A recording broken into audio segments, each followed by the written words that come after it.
जय श्री राम दोस्तों, मैं दिव्य रामलीला से। आज हमारा पेड़ लगाने का डे 12 है।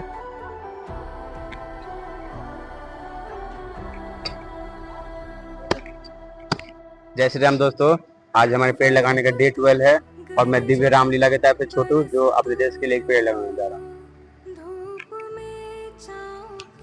जय श्री राम भाई लोग, आज डे 12 है हमारा पेड़ लगाने का। मैं दिव्य रामलीला से विनीत कुमार बोल रहा हूँ। आज मैं पेड़ लगाऊंगा।